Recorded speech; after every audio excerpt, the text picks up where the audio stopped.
जिब्राइल दुआ कर रहे थे कि जिस आदमी के सामने हुजूर अकरम सल्लल्लाहु अलैहि वसल्लम का मुबारक नाम नामी लिया जाए और वो उस पर दुरूद न भेजे, वो आदमी हलाक हो जाए। मेरे मोहतरम दोस्तों, ये मजलिसें दुरूद की मजलिसें हैं, ये मजलिसें अल्लाह के जिक्र की मजलिसें हैं, ये मुबारक रात जुमा की रात है। तिरमिज़ी शरीफ की रिवायत है, अस्सलातु मारूदतुन अलैया, खास तौर से तमाम से मेरे ऊपर इसराइली जुमा के ऊपर दुरूद पेश किया जाता है। ये दुरूद के पढ़ने का दिन है, ये दुरूद के पढ़ने की रातें हैं। ज़्यादा से ज़्यादा जितना हम हुजूर अकरम सल्लल्लाहु अलैहि वसल्लम पर दुरूद का एहतमाम करेंगे, इतना अल्लाह के रसूल सल्लल्लाहु अलैहि वसल्लम से मुनासबत बढ़ती चली जाएगी।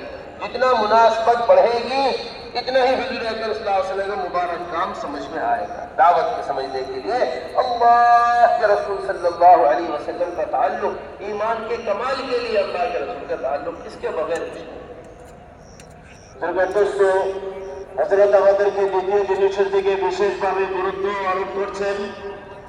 যে মাহফিলে আমরা বসেছি, যখনই নবী করিম সাল্লাল্লাহু আলাইহি ওয়াসাল্লামের নামে নামে আসবে, তখনই যেন আমরা সাথে সাথে দরুদ শরীফ পড়ি। এমন যেন না হয় যে হুজুরের নাম পার হয়ে যাইতেছে আর আমরা দরুদ শরীফ পড়লাম না, এমন